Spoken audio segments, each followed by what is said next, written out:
Hello everybody! Today is the day. Are you excited to see a walkthrough of, in my opinion, the best winter shirt sewing pattern that has come out? Okay, because today we are going to do that walkthrough that I promised you yesterday. If you haven't seen that video, go ahead back. That one is the sewing pattern review, and you'll get a little bit more information about the pattern and get to see some pictures and stuff of the ones that I have made from this pattern. I absolutely love it. I'm going to stop talking and let's just get started.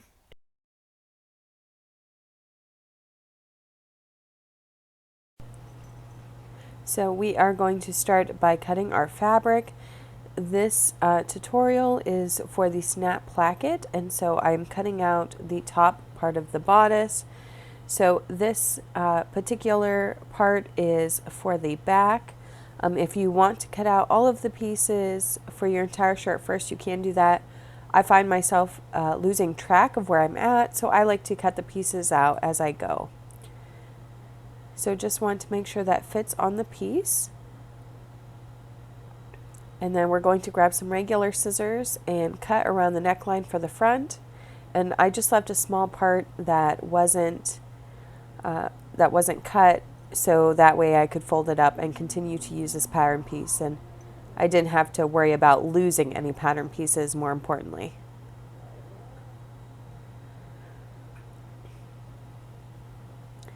So now you want to lay right sides together, and you are going to sew along the shoulder seams.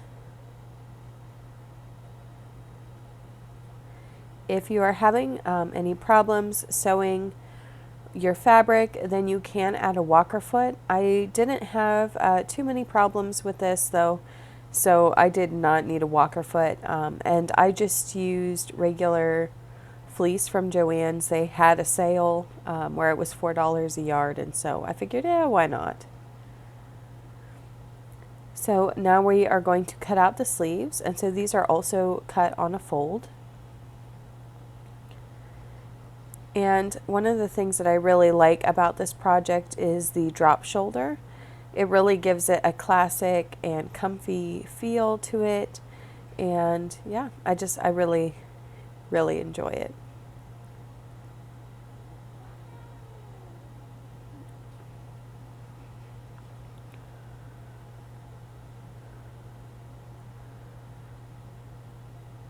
So I'm just cutting a notch in the center because that is what you want to match up with the center seam on the shoulder. So you're going to clip and then sew that together.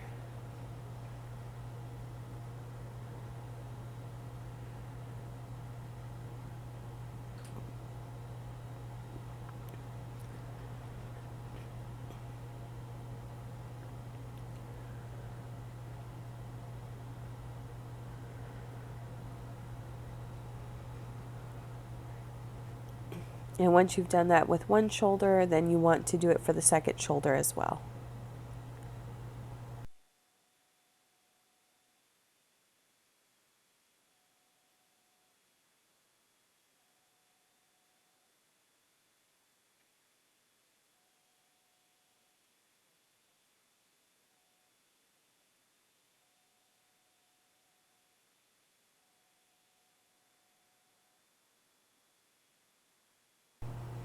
And now, once that is done, we are going to start cutting out the collar, and you want to cut out 2 of these pieces, and it is also on a fold.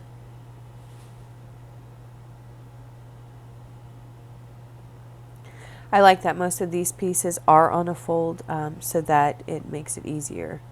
And we're going to start by sewing the short sides together to create a loop.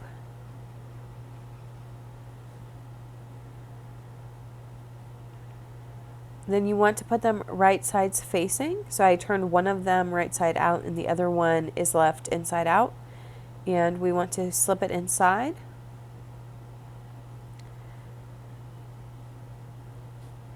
And then we want to just sew at the top or on one of the sides all the way around.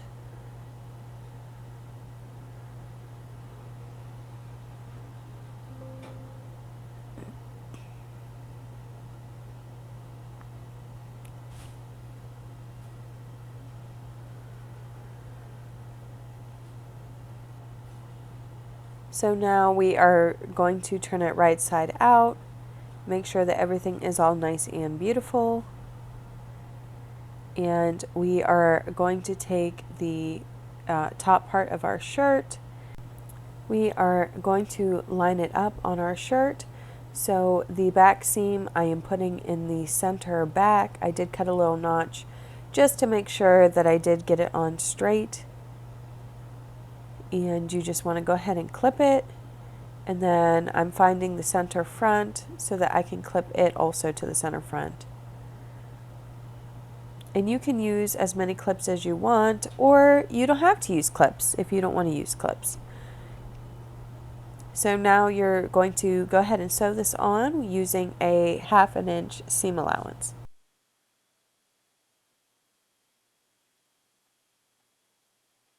So now that we have our collar sewn on, we are going to lay our project out flat on the table. I'm just making sure that everything is all nice and straight. And you want the front of the shirt, obviously, to be facing toward you. We are now going to start with the placket. And so after we get everything all situated and straightened out, we are going to cut our fabric. Now, as you can see here, I am using this very fuzzy plush fleece. This was a huge mistake on my part, and I do not recommend using this type of fleece for a variety of reasons. It was a major pain in the butt, and I didn't realize it was going to be a pain in the butt. The pattern says that you can, for the placket, use some woven fabrics. I did that on my second one, and it seemed to work out really well. But I left this in here just as a warning, I guess. So it is very important that you are, first of all, marking the back side of your fabric. And so you want to make a mark down the center of the fabric. Then you are going to make a line 1/2 inch from each of the sides of that line.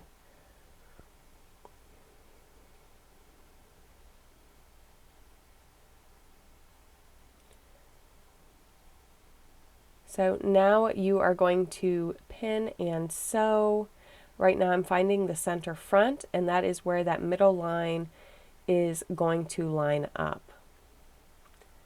You want to take your time with this as much as possible, because otherwise it is going to mess up your whole project. So here I am lining up the center line with the center of the front. You want to overlap at least 1 inch. And you will see why as we work on the placket later. So you can clip it. I have found that for this, pinning works better because you are going to be sewing it while this is closed like this, and it helps keep the fabric flat and not stretch.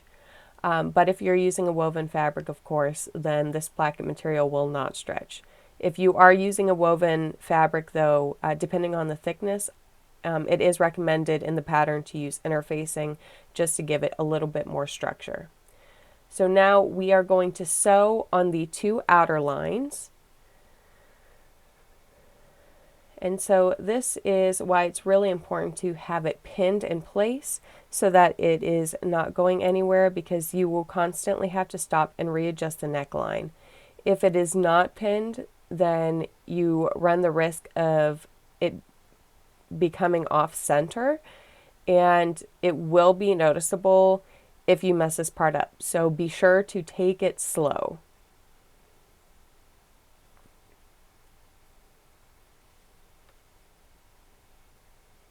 And it is okay, you are going to have extra fabric come off the bottom. That is perfectly normal, so do not worry. So I just did the outer right line, so now I'm going to do the outer left line in the same way.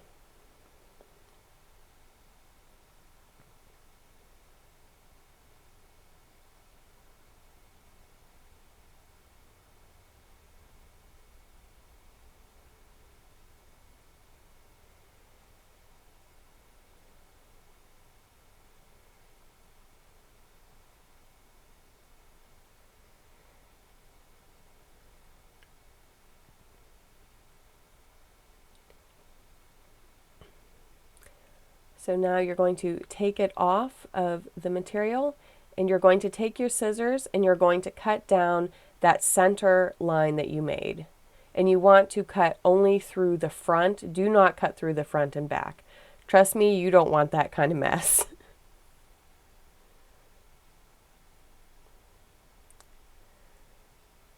Okay, so now you can take your pins out and go ahead and serge that edge that you just sewn if you would like. Now she does have a tutorial on how to do this placket step by step. If you need it to go a little bit slower, of course this is sped up for added ease, and so you're just going to top stitch as close as you can to this line facing the placket part away from the fleece, if that makes sense. If you are using a woven fabric, then you want to of course make sure that your thread matches or is a nice contrast to whatever fabric you're using. Since this was so plushy, it didn't really matter. I did find a color that matched. However, it didn't matter because you couldn't see it anyways. But these is another line of stitching that you want to be very careful because you will see them. So all of these stitches that we're going to do for the placket here in a little bit, you want to make sure that you take your time. You don't want to rush it.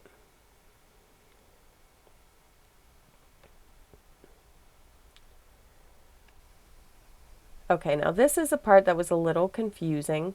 So we're going to fold it back on itself, and you want to leave a little bit of a ledge there, and you can clip or pin the entire way. I chose just to do the ends because that's all we're going to do, and that is so that you can get the nice clean encased seam.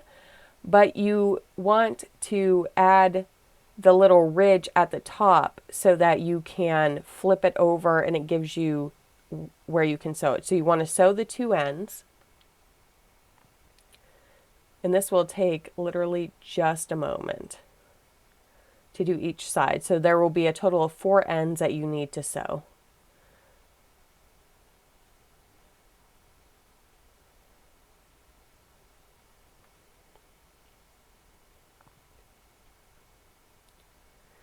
And then you are going to trim that about 1/8 of an inch away from where you sewed, or if you serge it, you can serge it. You want to now flip it right side out so that you have that nice clean edge on the top and the bottom. And now you're just going to take and fold it over, and you can clip, you can pin. Unfortunately, I tried to clip it, but my clips aren't quite big enough. If you have bigger clips or clamps, those will definitely work better. But you want that raw edge to be underneath so that everything is nice and crisp and clean, and you don't have to worry about shedding or the fabric coming apart. So this just helps to give it a clean appearance, and so you want to sew that as close to the edge as you can to pick up everything.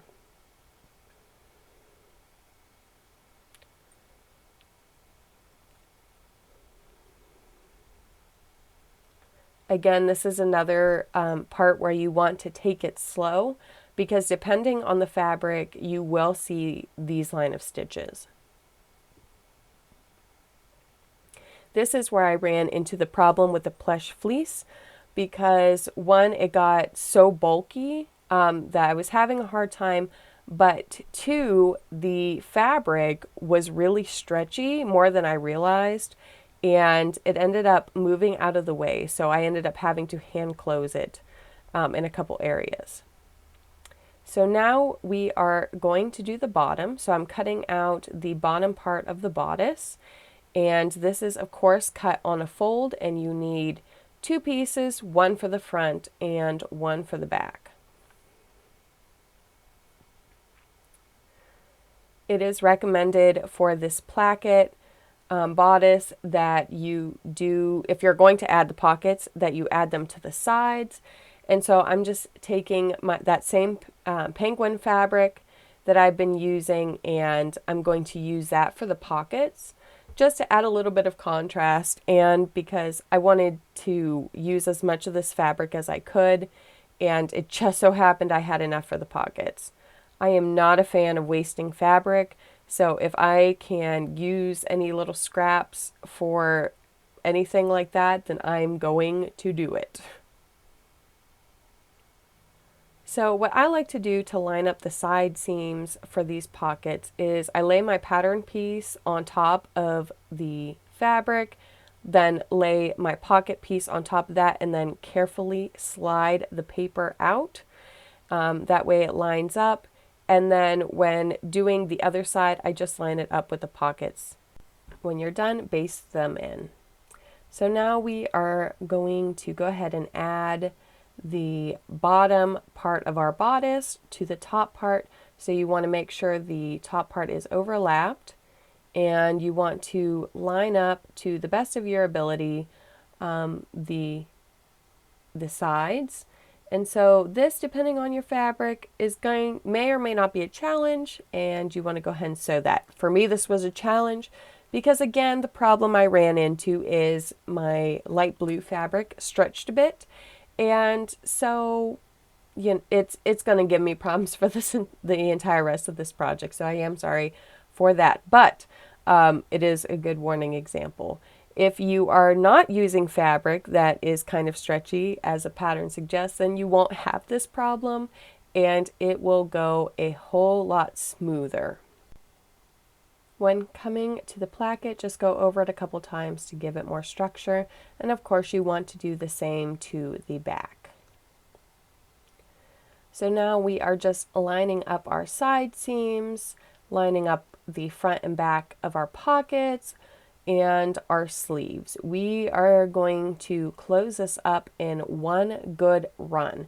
So you want to make sure that everything is clipped or pinned in place so that it can't move, because you're going to be sewing these side seams for a little while. So personally, I like to line up the seams and then I can go from there. So you want to do down the sleeve, start down the side, then you want to sew around the pocket and then finish sewing down the rest of the side. It sounds like a lot, and it kind of is a lot, especially when you do both of them, but it's worth it. And guess what, guys? We are almost done. The only thing that we have to do after we do both sides of this is the cuffs and the bottom hem. So there are two different options. I chose to do the simpler option for both of these. It did not require elastic. Unfortunately, I had an issue with my camera deciding that it was going to go dead without notifying me. So for finishing up this tutorial, I'm actually making another shirt, so that way you can see that as well. So we are going to take for the cuffs and fold the fabric in half and just cut out this rectangle just to start. And of course, because there are two sleeves, we want to cut out two cuffs. And likewise, if you're just doing the traditional hem, banded hem for the bottom, then you can go ahead and cut out that fabric, and really pretty much the bottom banded hem and these cuffs are done the exact same way. So I am not going to waste your time showing you the same process again, just with a different piece. So I do not have that included in this video, but it is the same. So we are going to flip it so that the wrong sides are out, and you're going to sew it down the long side. Now again, when sewing this piece, you are using a 1/2 inch seam allowance. This will give you a nice clean and crisp edge. And you can serge the edges too if you would like. But if you don't want to, then it gives you enough room to use a zigzag stitch if you do not have a serger. But you do want to finish off those ends really nicely. So with that sewn, we are going to take and flip them right side out. So we're going to unfold half of them, and we want to make sure that there is no fabric that is folded up, and we want to line up where we sewed that together on each side, and see which side we want to have as the outside of the cuff. So now we want to start lining up our sleeve and our cuff. I like to take both seams and line them up together, and so I'm just trying to work through here how I want everything to lay when it's done. I like to slide the cuff up upside down onto the sleeve so that it's a little bit easier. And once you get everything all settled, you can grab some of your clips and you can clip it together and get ready to sew. I like to use at least 4 clips, one on that seam, one directly across, and then one on each side, and that will help keep everything in place. So now we are moving on to sewing. You just want to make sure you get all 3 of those layers and take this very slow. This is also at a 1/2 inch seam allowance for added ease. And you want to be careful not to accidentally sew the sleeve closed, like catching the other side of the cuff, because that will create a big mess. So I like to do just a couple of inches, use my left thumb to make sure that fabric is out of the way, and you can pretty much feel if you have some extra fabric there, more than just the 3 layers. And when you're done with that, then you can serge it, add your bottom hem pretty much the same way that you added the cuff, and you are all done. Thank you so much for joining me today, and I can't wait to talk to you in my next video. Bye!